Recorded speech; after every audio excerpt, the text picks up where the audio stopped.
I said, I'm running my production house full time. And at the time, so many magazines and publications were closing. Yes. Right? Because of COVID. Because COVID, there was no money. Yeah. However, brands still had marketing budget.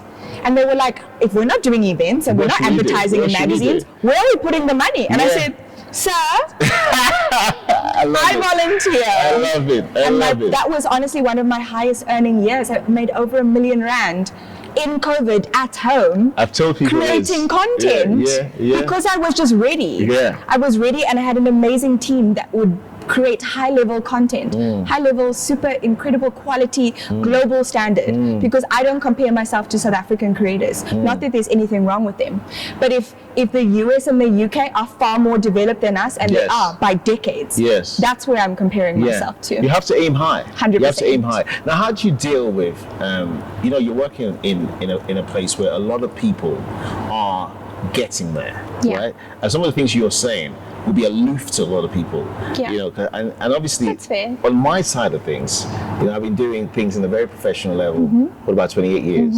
And then coming into Africa, you have to, no, okay, let's be honest. We got you. Coming to Africa, we got you. Keep picking those balls.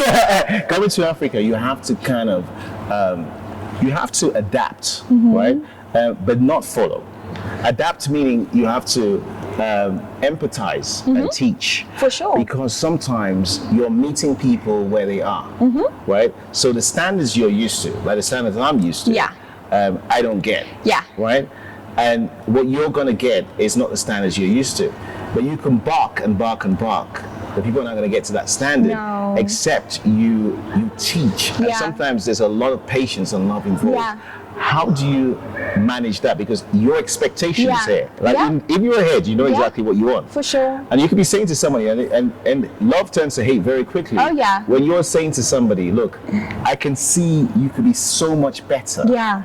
And if you're so much better, you're going to get so much better results. Yeah, for sure. But they're listening to you like, I don't know what you're talking about. You're asking a question that's actually global and relatable on every level, because your question is, how do you be a good leader?